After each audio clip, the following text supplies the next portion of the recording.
네, 안녕하세요. 네. 더운 날 오시느라고 고생 많으셨습니다. 덥죠, 오늘 많이? 네, 오늘 굉장히 덥네요. 어제 소나기는 안 맞으셨어요? 괜찮으셨어요? 네. 어 네, 들어오세요. 네, 안녕하세요. 저는 중랑 명문미디어센터에서 교육 담당하고 있는 홍성혜입니다. 네, 오늘은 7월 미디어 특강 영화로 맛보는 초콜릿을 오늘 진행하려고 하는데요. 2 시간 동안 굉장히 달달한 장면들과 장당한 달달한 시간들을 같이 해 주실 우리 신미경 강사님 모시고 수업 시작하도록 하겠습니다.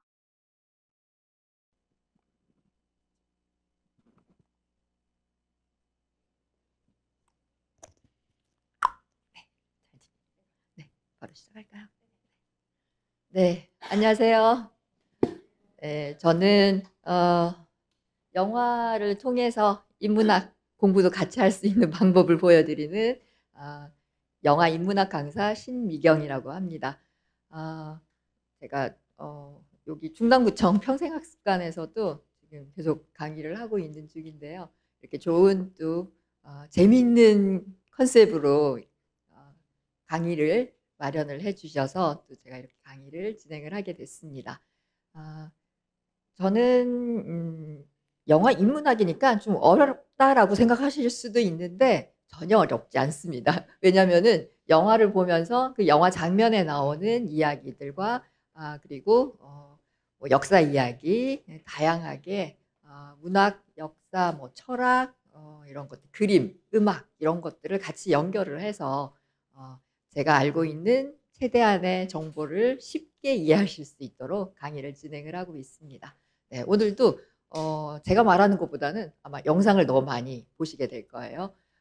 제가 영화 장면하고 그리고 따로 편집해서 유튜브 영상을 관련한 내용들을 좀 많이 보여드리는데요. 그거는 얼마든지 제 화면에 그대로 나와 있기 때문에 출처가 나와 있기 때문에 혹시 더 필요하시면은 그걸 찾아서 보셔도 될 것 같습니다. 자, 그러면 오늘 맛있는 이야기로 진행을 하겠습니다. 초콜릿입니다. 네. 초콜릿 다 좋아하세요? 네.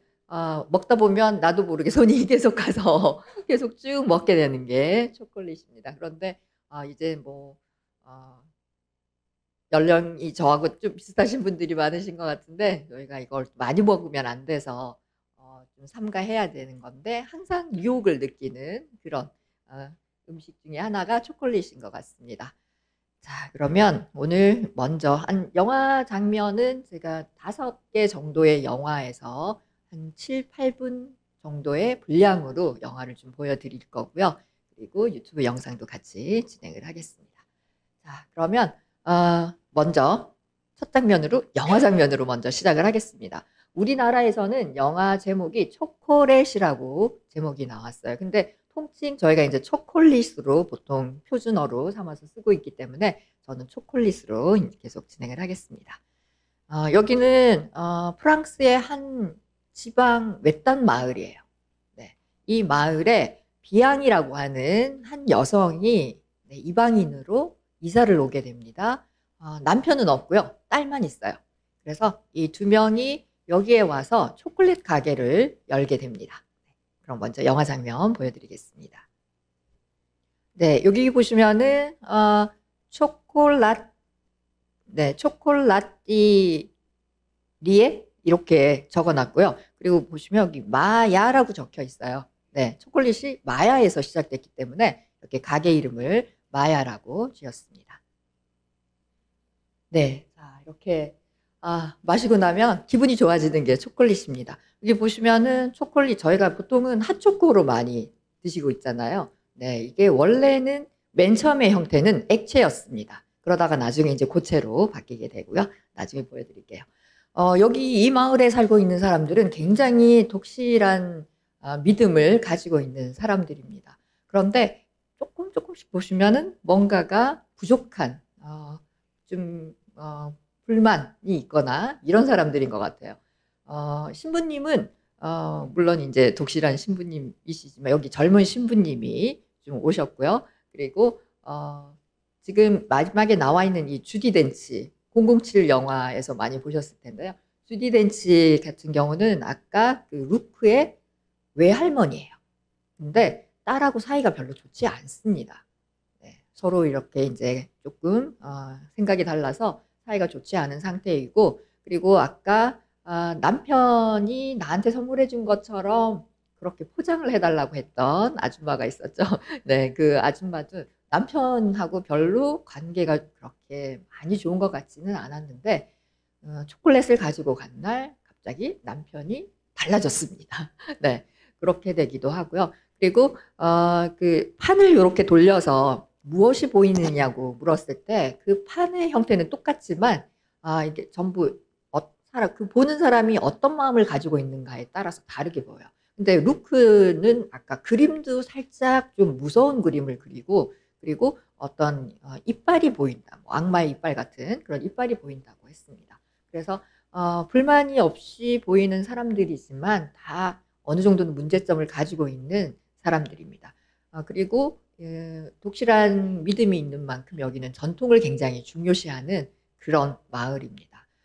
거기에 남편도 없이 아이만 키우는 비양이 이사를 오게 되고요. 그리고 이 마야 장식도 많이 해놓고, 그리고 이름도 마야라고 해서 이렇게 초콜릿 가게를 열게 됩니다. 이 초콜릿이 저희가 먹으면 기분도 좋아지고 살도 빠진다고 하죠. 네, 다이어트 할 때 조금씩의 그 초콜릿을 드시는 게 좋은데요.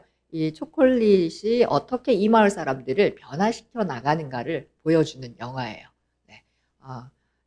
이번 시간은 제가 이제 전체 영화를 다 보여주는 강의도 하는데, 이번 시간은 5개 다른 영화에서 각각 다른 부분을, 초콜릿이 나오는 부분을 보여드리도록 그렇게 진행을 하겠습니다.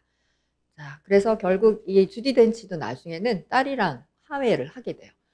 이 딸이 너무나도 엄격한 규칙에 의해서 이 자기 아들을 키우니까 외손자를 너무 엄격하게 키우는 거에 대해서 불만이 있으면서 이제 양육 방식에 약간 갈등이 있었던 거거든요. 자, 이렇게 해서 초콜릿이 어떻게 사람을 변화시켜 나가는가 이런 것도 보실 수 있고, 그리고 아까 중요한 거는 여기 칠리 페퍼, 그러니까 고추에 우리말로 하면 고춧가루를 넣어서 커피를 먹는 건데, 이건 실제적으로 지금도 멕시코에서 초콜릿을 먹고 있는 방식입니다. 네. 원래 쓴맛하고 단맛이 굉장히 잘 어울린대요. 자, 그러면 초콜릿이 어떻게 시작이 되었는지 일단 영상으로 먼저 보여드리도록 하겠습니다. 자, 이렇게 영상을 보셨는데요. 이렇게 지나가면 저희가 기억나는 게 별로 없죠? 네. 자, 그러면 하나하나 보겠습니다. 네, 여기 위치는 여기 멕시코가 있고 위쪽이 미국이겠죠? 아메리카 대륙입니다. 그리고 중간을 메소아메리카라고 해요. 메소라는 거는 중간이라는 뜻입니다. 그래서 메소포타미아 문명 이렇게 하면은 메소가 들어가는 게 이제 두 강 사이라는 뜻으로, 중간이라는 뜻으로 이렇게 메소라는 글자가 있는데, 보통은 저희가 이제 메소아메리카하고 밑에 남미 아메리카 같이 묶어서 중남미 보통 이렇게 많이 쓰죠. 바로 여기 이 중간 메소아메리카에 올메카라고 하는 문명이 있었습니다. 자, 이 문명이 가장 먼저 이 초콜릿 음료를 마신 걸로 나오게 되는데요. 올메카 문명의 가장 대표적인 그 특징이 바로 이 큰 머리 바위입니다. 네, 엄청 커요. 그러니까 이 사람의 키가 한 요 정도? 요 입술 높이까지가 사람 키라고 생각하시면 돼요. 그러면 거의 한 7배 정도 되는 이 굉장히 큰 이런 두상이 있는 문명이 발전이 됐습니다. 그런데 자료가 별로 많이 남아 있지는 않아요. 그래서 일단은 기원전 1200년경에서 기원전 400년까지만 있었던 문명이자 최초의 도시 국가로 보고 있습니다. 우리가 문명이라고 하는 용어를 붙이는 거는 대부분 청동기 시대, 그리고 어떤 도시 국가의 형태가 있을 때를 문명이라고 합니다. 그래서 구석기, 신석기는 문명이라고 하지는 않아요. 그래서 청동기부터 이제 본격적으로 문명이 시작이 됩니다. 물론 그 이전에 도시 국가들이 어느 한순간에 짠 뭐 이렇게 나타나지는 않았겠지만, 기록상으로 남아있는 게 중요해요. 역사는 무조건 네, 기록으로 남아있는 걸 가지고 연대를 따지기 때문에 그래서 가장 그 최초의 도시국가 문명으로 이 올메카 문명이라고 합니다. 선생님들이 옛날에 배우셨을 때는 저희가 올맥 문명이라고도 그렇게 배웠었거든요. 요즘 이제 올메카가 됩니다. 그래서 한 3200년 전 이 올메카 문명에서 먼저 이렇게 이 초콜릿을 음료로 마셨을 거라고 일단 초콜릿에 대한 그런 음료에 대한 기록이 남아 있습니다. 카카오 안에 이 어떻게 생겼는지 아마 처음 보셨을 거예요. 네. 저도 이건 거의 볼 기회가 없었는데 이렇게 이제 보게 됐는데요. 굉장히 예쁘게 생겼습니다. 그래서 여기 과육 부분이고요. 여기가 이제 카카오 콩, 이제 카카오라고 하는 이 열매가 들어 있습니다. 그래서 30개에서 50개 정도 들어 있다고 아까 들었었고요. 그리고 아까 이게 갈아서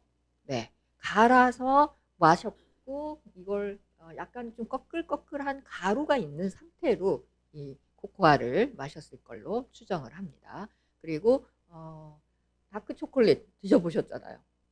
엄청나게 뭐 95% 이런 거 드시면은 네, 인내심을 가지고 좀 먹어야 될 정도로 씁니다. 그래서 굉장히 쓴맛으로 초기에는 이걸 마셨을 거라고 생각을 하고 있습니다. 자, 그러다가 본격적으로 이제 이 초콜릿에 대한 이름이라든지 이런 것들이 나오기 시작한 거는 마야 문명에서 이 초콜릿이라고 하는 이름이 나온 걸로 봅니다. 네, 보면은 여기 당연히 도시국가 우리가 문명이라고 하는 거는 또 당연히 문자가 있어야 돼요. 그래서 이 마야 문명이 1세기에서 한 13세기 정도까지는 지속되었을 거라고 보는 문명입니다. 이게 갑자기 사라져 버렸기 때문에 어떤 이유로 사라졌는지는 모르는데 일단 이 마야 문명에서 먼저 시작이 되었습니다. 거의 그림 글자처럼 이렇게 있어요. 그래서 요게 카라는 글자가 되고 뒤에 또 카가 있다라고 해서 이렇게 글자가 조합이 되는 걸로 보는데 마야 글자에 대해서도 남아있는 문자들이 그렇게 많지가 않아서 아직 정확하게 다 100% 확인이 되지는 않습니다. 네, 그래서 이게 보신 것처럼 카카와라고 하는 글자라는 걸 이제 여기까지 연구는 해냈습니다.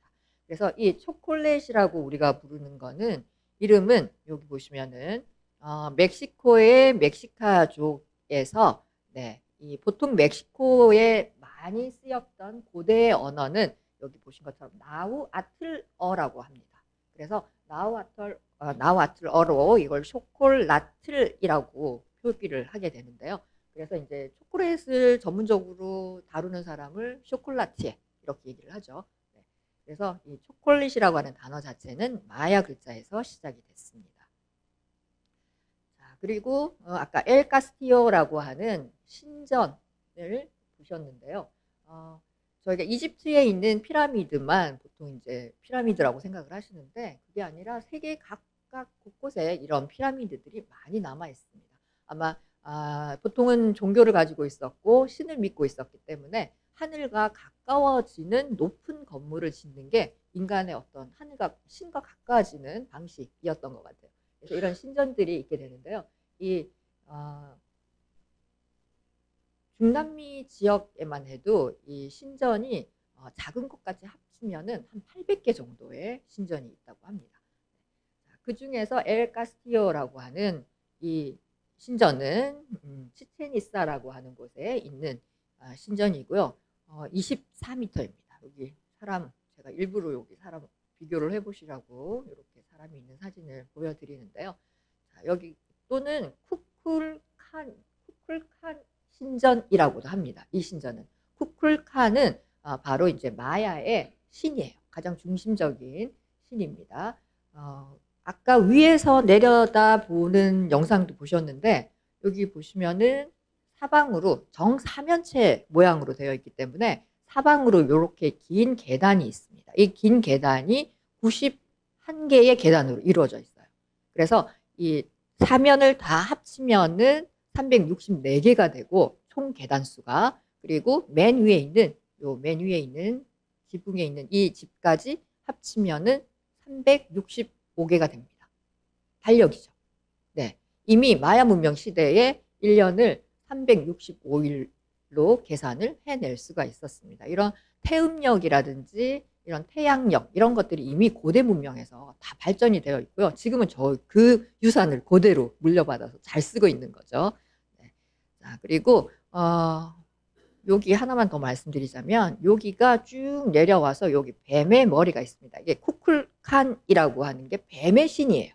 그래서 이 뱀의 형상이 이렇게 계단을 따라서 쭉 있고 여기 바깥에 그냥 여기는 그냥 쭉 뻗어 있는데 여기 뱀의 머리가 양쪽에 장식이 되어 있습니다. 이게 추분하고 춘분 시기에 오후가 되면은 태양에 의해서 그림자가 지게 되잖아요. 그러면 요 그림자가 여기 옆을 따라서 이렇게 구불구불 거리는 그림자가 생깁니다. 이 옆에 계단 때문에. 그래서 그게 마치 보면은 뱀이 꿈틀거리고 있는 모습으로 보이는 거예요. 이게 이제 그 그림자가 생기는 게 한 3시간 22분 정도 되는 그런 영상이라서 이거 꼭 가시면은 이 영상을 찍으셔야 됩니다. 이 뱀의 이름이 날개 돋친 뱀이라는 뜻이에요. 그래서 이렇게 이미 마야 문명에서 정확하게 이런 달력도 계산을 해내고 그리고 여기에서 이 초콜릿이 이제 신이 주는 신성한 열매로 숭상받았다라는 기록이 있습니다. 그래서 아까 그 엘 카스티요 같은 경우도 신전이라고 말씀드렸잖아요. 그래서 신에게 제사를 지낼 때 이 카카오를 가지고 제사를 지내기도 합니다. 그리고 아까 고춧가루 얘기는 제가 했었고요. 자, 지금 현재 멕시코의 수도가 멕시코 시티예요. 멕시코 시티고 여기 지도상으로 보시면은 여기가 멕시코 시티입니다. 그런데 이 멕시코 시티는 저희가 딱 봐도 영어잖아요. 원래 나와틀어로 테누치티틀란이라고 하는 원래의 자기네들 고유의 이름이 있었습니다. 그런데 지금은 여기 가면 그냥 평지예요. 그런데 원래의 모습이 이렇게 생겼습니다. 지금 보시면 이렇게 사방으로 들어갈 수 있는 길들이 나와 있고요. 이렇게 도시가 있고 가운데 신전이 있습니다. 여기 5개의 신전이 있는 곳인데 여기 주변에 보시면 파란색으로 되어 있는 게 물이에요. 이게 원래는 코코호수라는 호수 중앙에다가 흙으로 메꿔서 만들어진 그런 도시였습니다. 그런데 이 도시가 이제 16세기 스페인인들이 들어오기 시작하면서 여기를 다 메워버리고 신전도 다 없애버리고 여기에다가 멕시코 시티라는 스페인식의 영토를 따로 만든 거예요. 그래서 거기에다가 이제 가톨릭 성당도 짓고 건물도 지으면서 이 테노치티틀란이라고 하는 도시가 사라져버린 것입니다. 자, 그리고 결국 이제 스페인인이 침입을 해서 결국 이 모든 문화를 좀 많이 말살시키기도 했고 그리고 거기에 있던 문화가 유럽으로도 전파가 되기 시작했습니다. 그래서 보시면은 이 카카후아틀이라고 해서 원래 마야인들이 마시던 음료의 이름이 이렇게 카카후아틀이라는 이름이 있었어요. 그래서 카카오 물이라는 뜻이고요. 또 다른 뜻으로는 쓴 물이라는 의미도 있습니다. 맛이 굉장히 쓰니까요. 그리고 여기 옆에 남아있는 요 그림을 보시면은 밑에 해서 위에서 이렇게 떨어뜨려서 거품이 많이 생기는 형태로 이 카카오를 먹었을 것이다 라고 추정을 하고 있습니다. 자, 이때 이제 코르테스라는 그러니까 스페인인들이 이제 들어오기 시작하던 시대가 바로 16세기 시대입니다. 원래 맨 처음에 이 아메리카 대륙은 지도상에 없었어요. 왜냐하면은 바로 유럽에서 출발을 하면은 바로 유럽에 중간에 아메리카 대륙이 없고 인도, 아시아에 도달할 것이라고 사람들이 생각을 했었어요. 그러면서 그때는 대탐험 시대가 아직 시작되기 전입니다. 대탐험이 되려면은 배가 굉장히 많이 그 기술이 발달이 돼야 되잖아요. 그래서 그 이전에는 멀리 바다 건너까지 갈 수가 없었습니다. 그리고 잘 알고 계시는 것처럼 바다 끝쪽으로 가면 절벽에 떨어져서 죽을 수도 있다라고 생각을 하던 시절도 있었잖아요. 그래서 아직 대탐험으로 이런 새로운 대륙들이 발견되기 이전에는 중간에 아메리카 대륙이 없는 지도가 있었습니다. 그러다가 이제 콜럼버스가 유럽에서 떠나서 이 인도라고 생각을 하고 도달했는데 알고 보니까 거기가 지도상에 없었던 아메리카 대륙이었습니다. 그래서 미국 그 밑에 쪽에 있는 산토 도밍고 있는 쪽에 콜럼버스가 제일 먼저 도착을 하게 됩니다.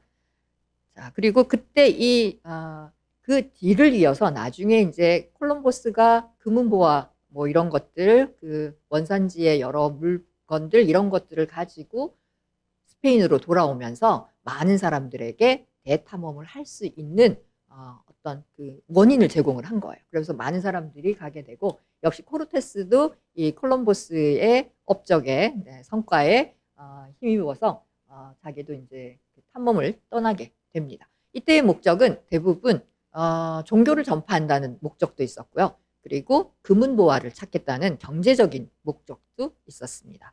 그래서 코르테스가 여기에 1510년경에 도착을 했을 때는 무테수마 왕이라고 하는 테노치티틀란의 왕이 있었던 것이죠.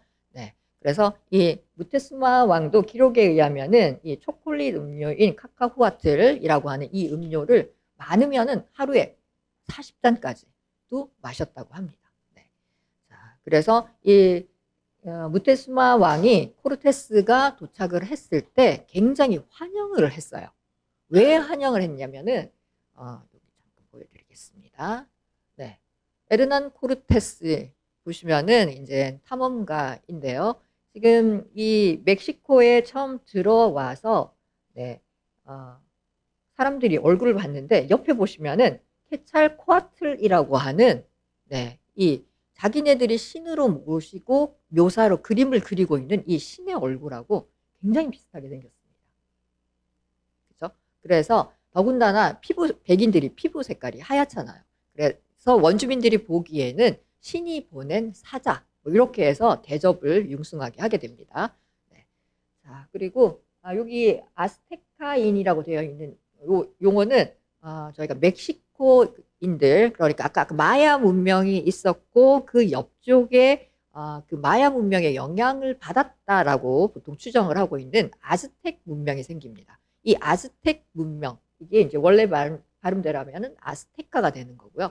이 아스테카인들이 바로 현재 멕시코의 가장 직접적인 조상으로 보고 있습니다. 네. 자, 이렇게 해서 코르테스가 들어와서 몬테수마 왕에게 융숭한 대접을 받고 식민지를 이제 점령을 하게 됩니다. 당연히 이때 스페인인들이 갖고 있었던 무기, 철기 무기였어요. 이 당시에 멕시코의 그 원주민들이 가지고 있었던 무기는 돌에다가 실을 요렇게 아주 끈을 길게 메어서 돌려서 공격을 하는 이런 무기 정도였어요. 화살을 쓰지 않았습니다. 화살은 비겁한 무기라고 생각을 해서 네, 화살을 전혀 쓰지 않았어요. 그러니까 이때 코르테스가 갖고 있는 무기는 총도 있었고요. 기본 총이 다 있었고 그리고 대포도 있었습니다. 그러니까 싸움을 하면 절대 이길 수가 없죠. 네, 그러면서 이제 이 스페인인들이 멕시코 땅을 지배를 하게 됩니다. 그러면서 아까 테노치틀란을 다 메워버리고 그 위에 스페인의 땅이라는 의미를 부여하기 위해서 멕시코 시티 뭐 이렇게 이름을 붙여서 수도가 생기게 됩니다. 자, 이런 것들 다들 지금 보면 초콜릿이라고 하는 것 속에서도 엄청나게 많은 재밌는 역사적인 이야기들이 들어가 있는 거죠. 이 당시에 그 멕시코 그 아스테카인들이 쓰고 있었던 그 화폐처럼 쓰고 있었던 게 바로 카카오 콩이라고 합니다. 이 카카오 콩의 네, 가치를 한번 보시면은 여기 아보카도가 한 알이고요. 네, 매춘이 8알, 네, 노예 한 명이 100알, 그리고 네, 칠면조가 200알입니다. 그렇게 많이 흔하지가 않았었나 봐요. 그래서 칠면조가 굉장히 비쌉니다. 일단은 덩치도 크기 때문에 많이 비쌌겠죠. 네. 자, 그래서 이 카카오 재배지를 코르테스가 이제 여기에다가 본격적으로 건설을 합니다. 그래서 이 카카오가 화폐 가치가 있는 것처럼 어떤 값어치가 있을 거라고 생각하고 여기에다가 재배를 하게 되죠. 자, 그리고 네, 이게 이제 유럽으로 넘어가게 됩니다. 유럽으로 넘어가는 거는 잠시 후에 또 보여드리도록 하겠습니다. 자, 그러면 영화 장면을 하나 더 보겠습니다. 포레스트 검프 영화 보셨나요? 네. 포레스트 검프는 지적 장애가 있는 아이입니다. 포레스트는 어렸을 때 지적 장애가 좀 있고, 그리고 다 한쪽 다리가 소아마비 때문에 다리를 잘 쓰지 못하는 불편한 다리를 가지고 있었습니다. 그 포레스트의 검프의 어렸을 때부터 해서 나이가 들었을 때 일생을 다룬 영화인데, 미국의 역사 전체를 보여주는 그런 영화입니다. 그래서 실제의 역사적인 장면하고 포레스트 검프가 들어가서 이렇게 뭐 예를 들어서 같이 악수를 하거나 대통령들하고 악수를 하거나 이런 것들은 다 이제 합성으로 만들어졌죠. 근데 너무 교묘하게 잘 되어 있거든요. 자, 오늘 그거까지는 못 보여드리고 일단 초콜릿이 나오는 부분을 보여드리도록 하겠습니다. 네, 자, 인생 초콜릿 박스 안에 여러 개의 종류의 초콜릿이 들어있습니다. 색깔도 다르고 모양도 다른 건데 어느 걸 먼저 먹을지 그건 우리가 선택을 하는 거잖아요. 그리고 그게 어떤 맛일지도 사실은 모릅니다. 그래서 인생의 비유에서 이렇게 초콜릿 상자에 대한 비유로 엄마가 굉장히 좋은 충고를 해주셨고, 그리고 포레스트는 계속해서 이제 살면서 뛰는 걸 잘하니까 뭐 미식 축구 선수가 되기도 하고, 그리고 중국 탁구 대회에도 나가기도 하고, 그리고 베트남 전쟁에 가서 그 포탄이 터지는 속에 그 동료를 구해오기도 합니다. 그러니까 빠르기 때문에 그걸 다 할 수가 있어요. 그래서 결국 이제 뭐 애플사 주식도 사고 네, 여러 가지 얘기가 나오면서 사실은 그 미국이라는 나라가 아까 할아버지가 건너갔다, 바다 건너갔다라고 얘기했잖아요. 바로 영국에서 이 미국인들이 떨어져 나간 거잖아요. 사실은 같은 뿌리입니다. 근데 이제 종교적인 탄압을 피해서 미국인들이 건너가게 되고, 사실은 굉장히 외롭고 무서운 땅이잖아요. 자기의 고향을 떠나서 새로운 낯선 곳, 그리고 이 당시만 하더라도 아메리카 대륙은 심지어 그 무서운 악마가 살고 있는 곳이라는 그런 소문이 나기도 했습니다. 그래서 그런 곳으로 찾아갔었던 미국인들이 어떻게 그것을 일구어 나갔는지를 보여주는 과정들이 계속 다큐멘터리처럼 실제 영상하고 같이 나옵니다. 엘비스 프레슬리도 나오고요. 잠시 하숙생으로 여기도 나오기도 하면서 포레스트가 그 엘비스 프레슬리의 다리 떠는 춤 있잖아요. 그거를 가르쳐 줬다, 이런 장면도 굉장히 나옵니다. 많이 나오고, 그래서 전체적으로는 미국의 역사를 보여주는 영화이기도 하지만 지금 대사 하나하나를 보시면은 결국 인생이라는 거는 어떤 일이 일어날지 모르는 거니까 그저 열심히 사는 것만이 정답이다. 이제 그런 메시지를 주는 좋은 영화이기도 합니다. 네, 자, 이렇게 보셨습니다. 시간이 55분이에요. 그래서 한 화장실 갔다 오실 시간 정도, 한 5분 정도만 쉬고 계속 하겠습니다. 네.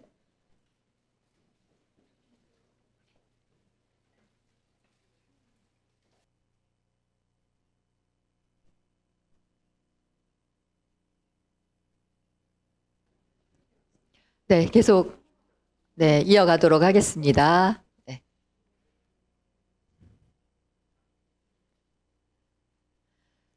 아까 코르테스가 여기 이제 멕시코 시티 쪽으로 들어오면서 이 카카오를 가져가게 되거든요. 이 당시에 중남미 쪽으로 들어왔었던 스페인인들을 콩키스타도르라고 합니다. 콩키스타도르. 그래서 이건 스페인어로 정복자라는 뜻이에요. 영어로 하면 컨커러 이런 뜻이 되는데, 이 당시에 사실 많은 그 스페인인들이 들어오기 시작하면서 지금 현재의 중남미 국가들은 거의 다 스페인어를 쓰고 있습니다. 네, 아예 그 자기네들 민족 고유의 언어들은 거의 다 말살이 됐어요. 그래서 이런 카카오틀이라든지 이런 곳 속에서만 이렇게 그 옛날 멕시코의 언어들이 좀 남아 있습니다. 페루 같은 경우도 피사로라는 인물이 네, 들어가면서 거기도 마찬가지로 똑같았어요. 그냥 들어가서 스페인 땅 이렇게 깃발을 꽂고 스페인 땅이 되는 것이죠.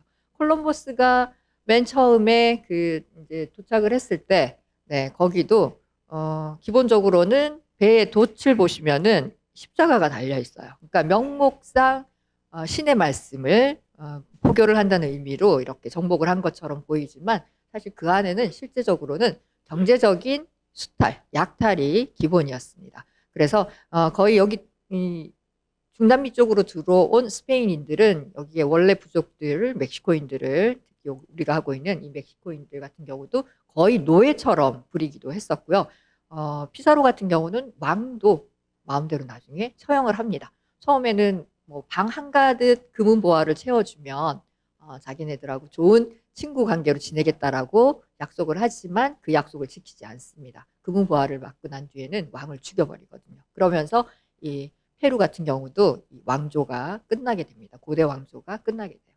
마찬가지로 여기 멕시코도 이제는 몬테수마 2세 이후로 이제 거의 왕조가 끊어지게 됩니다. 허울뿐인 왕들이 좀 있기는 했지만, 네. 자, 이렇게 하나의 사실은 문화를 짓밟는다고 해야 되겠죠. 네. 그런 문화를 또 이렇게 유럽으로 이식을 해 갑니다. 이게 바로 이제 유명한 그 문명의 교환이라는 말도 있어요.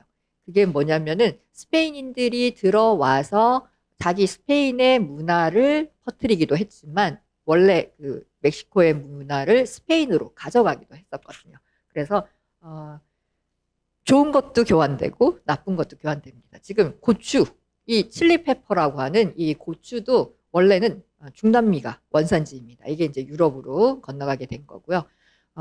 뭐 감자라든지 이런 것들, 페루에 있던 감자 이런 것들도 유럽으로 많이 들어가게 됩니다.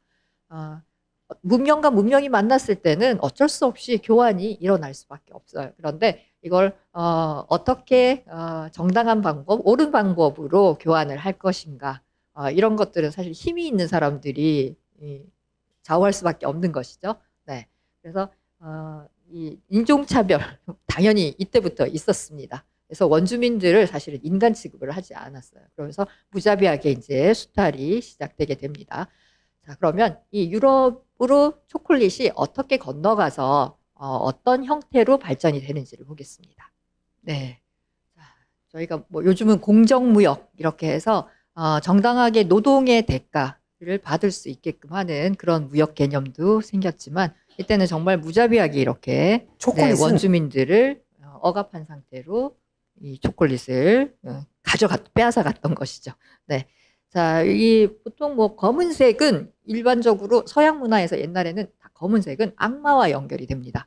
그래서 흰색은 신을 나타내고 태양을 나타내고 뭐 이렇게 좋은 의미로 보통 많이 쓰이게 되고 검은색은 악마의 의미가 들어가서 나쁜 것, 부정한 것 이런 것의 이미지로 연결이 되는 것이죠. 그래서 처음에 들어갔을 때는 일단 맛도 너무 이상하잖아요. 여기 막 고춧가루도 들어가 있고 그러다 보니까 좀 이상한 맛이라고 생각을 해서 처음에는 별로 찾지 않지만 이제 나중에 여기에 설탕이 추가되면서 이 당시에 16세기 정도가 되면은 이미 이제 타히티라든지 이런 데에서 사탕수수를 굉장히 많이 수입을 해가지고 옵니다. 그러면서 유럽의 전 세계적으로 유럽뿐만 아니라 전 세계적으로 사탕의 단맛이 퍼지기 시작을 하거든요. 그래서 이 카카오에 단맛이 들어가면서 이제 귀족들이라든지 이런 유럽인들이 좋아하는 음식이 됩니다. 요거는 아까 보셨기 때문에 네. 그러니까 일단 거품을 좀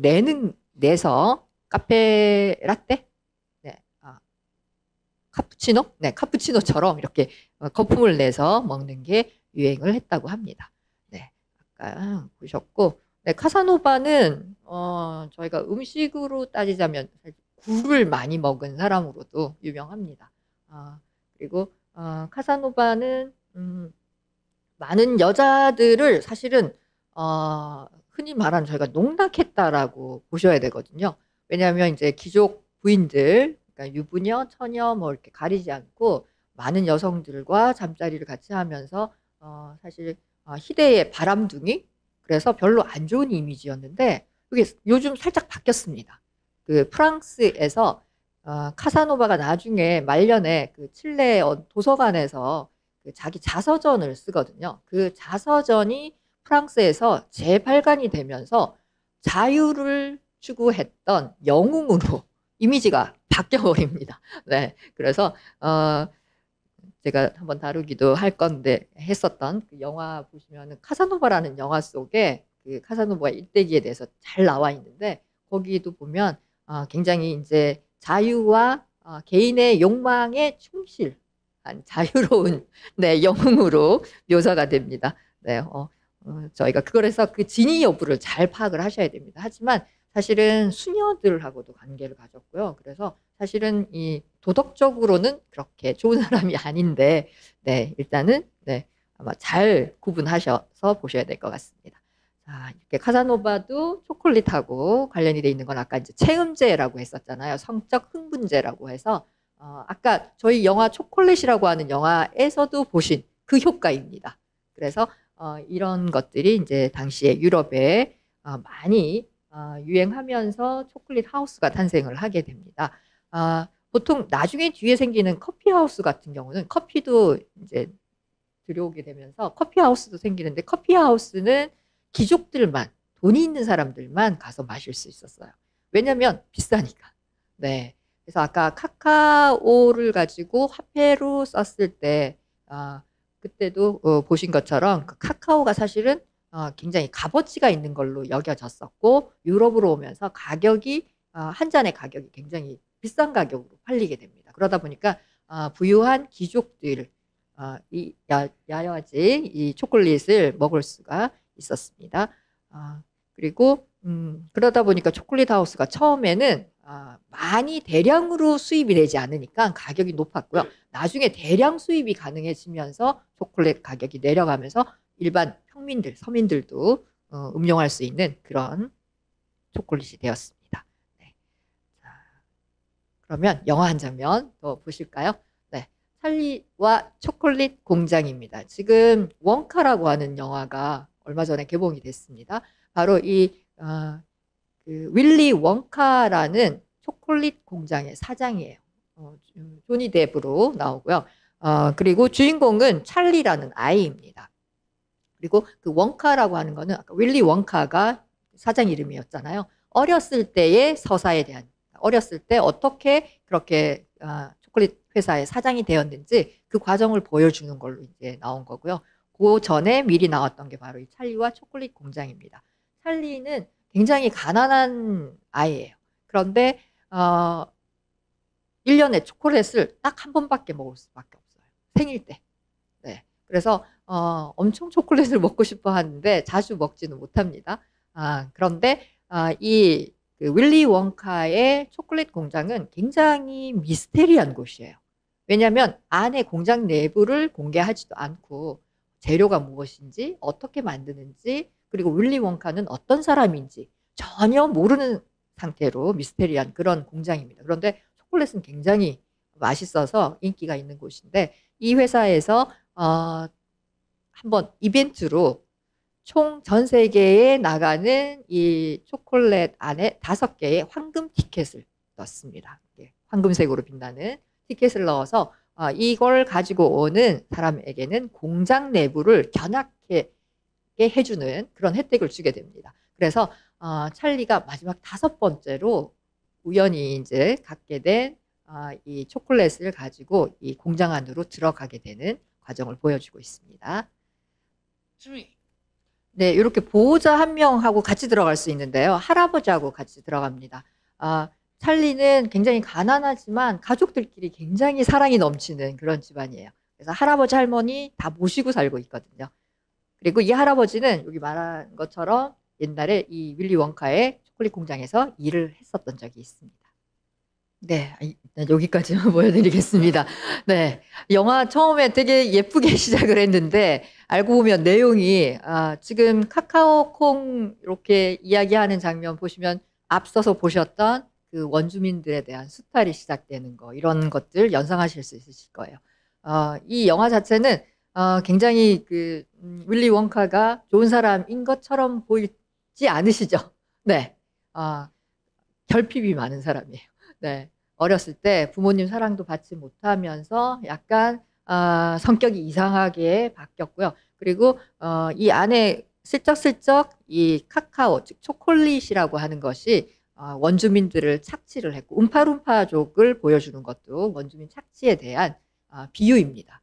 그리고 결국은 인간에 대해서도 믿지 못해요. 지금 아이들 같은 경우도 살짝 들어온 이 아이들 보시면 좀 탐욕스럽고, 네, 예의도 없고 이런 아이들이 많이 나오잖아요. 그래서 사실 인간의 심성에 있는 그 부정적인 면들, 이런 것들도 지금 살짝 뒤집어서 보여주고 있는 상황입니다. 저희가 아이들이 타고 나면서부터 착할까 아니면 악할까, 뭐 성선설 이런 거 이야기하지만 두 개를 다 동시에 가지고 태어납니다. 그래서 어떤 교육 환경에 놓여 있는가에 따라서 달라지는 것처럼, 네, 사실은 윌리 원카도 너무 외로운 사람이었던 거예요. 그래서 사랑을 받지 못했는데 나중에 이제 찰리네 집으로 놀러도 오게 되는 그런 사이로 변화하게 됩니다. 그래서 이 초콜릿 세상이지만 알고 보면은 인간 세상에 있어서의 인간의 탐욕, 특히 이제 그 초콜릿에 대한 인간의 탐욕이 얼마나 심한가, 이거를 은근히 보여주고 있는 그런 영화입니다. 네. 자, 그러면 그 초콜릿은 아까 맨 처음에 올메카에서도 그랬고 마야에서도 그렇고 액체 상태로 마셨습니다. 그런데 이 액체 상태가 지금은 우리가 그냥 핫초코 하면은 액체 상태에 뜨거운 상태로 먹지만 대부분 다 고체형으로 드시잖아요. 딱딱하게 이렇게 있는 고체형으로 드시는데 어떻게 고체 초콜릿으로 바뀌게 됐는지를 보여드리겠습니다. 네, 그래서 선생님들 등산 가실 때 초콜릿바 같은 거 가지고 가시잖아요. 네, 그래서 순간적으로 이 에너지를 제공해 줄 수 있는 것입니다. 잘 보이실까요? 네. 자, 일단 여기 초콜릿을 한번 보시면은 초콜릿이 여기 카카오 닙입니다. 한동안 카카오 닙스 열풍이 불었습니다. 네, 그래서 뭐 같이 갈아서 드시기도 하셨을 텐데, 그러니까 원래 그 이제 멕시코에 있는 그 커피, 아까 카카오 열매를 보셨잖아요. 그 열매 속에 그걸 통에 넣고 발효를 시킵니다. 발효를 시키면은 얘가 자연스럽게 가육하고 그 열매하고 따로 떨어지게 됩니다. 그래서 그 떨어지게 된 그걸 딱딱하게 이제 굳어서 이걸 조금 잘라서 만들게 되면 이렇게 카카오 닙, 안 잘라도 됩니다. 네, 이렇게 카카오 닙이 만들어지거든요. 그래서 이 카카오 닙이 이제 형태를 바꾸기 시작합니다. 그런데 어떻게 바꾸냐면은 원래 카카오 닙은 그냥 고체 형태의 덩어리들, 작은 덩어리들이었는데 얘를 분쇄기에 넣고 짜게 되면은 액체가 나오게 됩니다. 액체가 나오는 게 여기 보시면은 카카오 리커라고 되어 있죠. 카카오 리커라고 해서 먼저 액체가 나와요. 이거를 압축을 시키거나 응고를 시켜서 또 다른 형태로 만듭니다. 이 보통 응고되는 우리가 흔히 먹는 게 바로 이거예요. 카카오 네, 메스라고 하는 형태로 고체 덩어리로 이 액체를 곡체로 바꾼 겁니다. 그래서 이 카카오 메스에다가 여기 설탕을 넣어서 만들게 되면은 조금 많이 적게 넣으면 이제 다크 초콜릿, 진한 다크 초콜릿이 되겠죠. 그리고 뭐 설탕을 적게 넣으면은 좀 더 이제 단맛이 적은 초콜릿이 되게 됩니다. 거기에다가 이제 우유하고 오른쪽 옆에 보시면 우유하고 설탕을 섞으시면은 이게 이제 밀크 초콜릿이 되게 됩니다. 근데 요 옆에 응고를 하지 않고 이제 압축하는 방법으로 해서 요거를 분리를 시킵니다. 분리를 시키면은 카카오 케이크라고 해서 요게 바로 파우더가 되기 전의 상태예요. 그래서 이게 지방이 분리되는 거예요. 그래서 카카오 케이크라고 하는 덩어리하고 거기에서 분리된 카카오 버터. 그러니까 버터는 정말 카카오 버터는 그대로 지방 그 자체입니다. 열량이 엄청나게 높습니다. 네. 이게 카카오 버터가 바로 여기 쭉 따라 내려오시면 여기 설탕 넣으면 화이트 초콜릿이 되는 거예요. 그래서 화이트 초콜릿은 맛은 있습니다. 네. 많이 드시면 안 되고요. 네. 자, 그리고 요 카카오 케이크는 부시게 되면은 이렇게 카카오 파우더로 저희가 뭐 뿌려 먹기나 하는 그런 카카오 파우더로 되게 됩니다. 네. 자, 이렇게 해서 이제 카카오 종류, 그 초콜릿의 종류 일단 이렇게 구분을 하시면 되고요. 아까 그 최초로 고체 초콜릿을 만든 사람이 조셉 프라이라고 하는 이 사람이고 오른쪽 옆에 아까 얼핏 빨리 지나가서 못 보셨을 거예요. 네, 여기 보시면 이렇게 판형이라고 해서 지금 보는 이렇게 납작한 형태의 초콜릿이 포장되어 있는 여기 초콜릿 통입니다. 네. 자, 그리고 네, 이렇게 뭐 아까 이거 재밌게 보셨잖아요. 네, 초콜릿 먹으면 아이가 행복해진다라는 광고를 아이들 대상으로 하는 광고도 넣었고요. 그리고 이렇게 뭐 광고 자체도 굉장히 신경 써서 예쁘게 만드는데 아이가 낙서를 초콜릿 매니아라고 이렇게 낙서하는 모습도 있고 아니면은 요 옆에는 보시면 이 그림 보시면은 혹시 아시겠나요? 알폰스 모아라고 하는 유명한 화가입니다.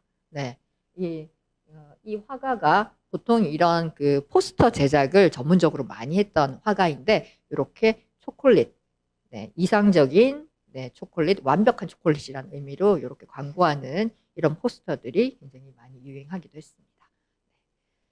자, 그러면 일단은 초콜릿의 역사는 뭐 중간에 카사노바 얘기도 좀 나오기도 했지만 일단 전쟁과 관련해서 여기 한 부분을 좀 보여드리도록 하겠습니다. 이 전쟁이면 우리하고도 관련이 있습니다. 초콜릿이. 네. 선생님들은 그 세대는 아니지만 할아버지들한테서 많이 뭐 저희 할아버지 할머니 세대에게 들으셨을 거예요. 기브미 초콜릿도. 네. 그 이야기까지 한번 보도록 하겠습니다. 네, 이 바로 디레이션 바가 그 기브미 초콜릿도의 그 초콜릿이었습니다. 네, 여기 보시면 이거 많이 드셨을 거예요. 네, 굉장히 달달하고 그 바깥에 바삭하게 깨지는 게 맛있어서 많이 드셨는데 이게 다 설탕입니다. 바깥에 이쁜 색깔로 덮여 있는 게 다 설탕이에요. 네, 자 그리고 이 쇼카콜라, 이거 완전히 그냥 카페인 폭탄이죠. 네, 아마 더 작전 수행하는데 더 힘들지 않았을까 그런 생각이 듭니다. 네. 자, 그리고 이 윈스턴 처칠이 만약에 이 초콜릿 폭탄을 먹었더라면 2차 세계대전의 결과는 달라질 수도 있었겠네요. 네. 다행히 안 먹었고요. 네. 자, 이렇게 보셨습니다. 자, 그러면 이제 요거는 하나 보여드리고 지금 아까 찰리와 초콜릿 공장에서도 얘기하고 있었던 게 사실 그 안에 보면 그 초콜릿을 만드는 노동자들을 엄청나게 핍박하고 노동력 착취를 하는 모습이 은유적으로 나와요. 그래서 실제적으로 뭐 아까 설명이 중간중간에 나오기는 했지만 얼마나 불공정 거래가 이루어지고 있는지를 보겠습니다. 네, 자, 여기까지 보겠습니다. 코트디부아르가 지금 가장 많은 카카오를 생산하고 있는 것입니다. 그러니까 요 옆으로 쭉 따라서 요 위치에서만 이 카카오가 재배가 되기 때문에 사실 그 지역에서 이렇게 이제 그 노예와 가까운 그런 생활들을 하고 있는 아이들이 많습니다. 뭐 저희가 초콜릿뿐만 아니라 뭐 인도의 축구공을 만드는 아이들, 축구화까지도 그렇고요. 그래서 그런 것들에 대해서 일한 만큼의 대가를 주는 이 공정 무역. 네. 그래서 커피값도 지금 우리나라 스타벅스의 커피가 5,000원 넘어가고 막 그러잖아요. 근데 이 아이들이 받는 게 한 달 내내 일해서 1,000원 정도 받는다고 합니다. 그래서 이런 정당하게 대가를 지불할 수 있는 그런 것들도 신경을 써야 되는 때인 것 같습니다. 자, 그러면 이제 마지막으로 영화 장면 파리로 가는 길로 보여드리도록 하겠습니다. 이 파리로 가는 길은 다이안 레인이 주인공이고요. 원래 남편 윌리엄 볼드윈, 이 마이클이 영화 제작자예요. 그래서 칸에 둘이서 칸 영화제가 열리면서 여기에 오게 되고요. 먼저 그 체코로 남편이 볼 일이 있어서 갑자기 가버리게 됩니다. 그래서 파리에 있는 친구 집으로 가야 되는데 비행기를 타려고 했는데 기에 좀 이상이 있는 거예요. 기가 계속 아픈 상태가 됩니다. 그래서 뭐 남편은 별로 신경도 쓰지 않고 이제 그 할 수 없이 뭐 기차를 타거나 해야 되는 상황인데 이때 같이 있었던 남편의 친구 장이 있습니다. 네, 이 장이 프랑스 남자예요. 네, 그래서 프랑스 남자 하면 떠오르시나요? 뭔가 낭만적일 것 같고, 네, 일단 굉장히 자상합니다. 네, 남편은 기 아픈 거 신경도 안 써줬는데 약도 사주고 또 길에 지나갈 때 딸기도 사주고 굉장히 자상한 이 남자가 자기 차로 데려다 주겠다라고 합니다. 그래서 원래 그 한 8시간 정도면 가는 거리를 1박 2일에 거쳐서 가게 됩니다. 왜냐면 이 남자가 그냥 바로 가지 않아요. 여기 좋다고 가고 저기 좋다고 막 이제 다니면서 가게 됩니다. 그리고 이제 유명한 레스토랑에 오게 되는데요. 그 장면부터 보여드리겠습니다. 네, 표현은 안 돼 있지만 자기가 다이어트 중이라서 단 음식을 못 먹어서 단 음식이 너무 먹고 싶은 게 비밀이라고 얘기를 한 것 같아요. 그래서 이 초콜릿이 들어간 많은 디저트를 주문을 했습니다. 네, 영화가 끝납니다. 달콤한 유혹, 아슬아슬하게 계속 남자가 이렇게 관심을 보이고, 약간 이 남자가 바람둥이인 것 같기도 하고, 어떤 때는 진실돼 보이는데, 네. 그래서 결국은 유혹에 넘어가지 않는 걸로 끝납니다. 네. 이렇게, 네. 초콜릿이, 체움제 역할을 하지만, 네. 그냥 뭐 기분 좋게 먹는 거죠. 저희가 그게 체움제라고 먹는 게 아니라. 그래서 오늘 이렇게 해서, 저희가 초콜릿에 대한 이야기를 짧지만 같이 영화의 장면하고 같이 봤습니다. 네. 그러면 혹시 질문이 있으실까요?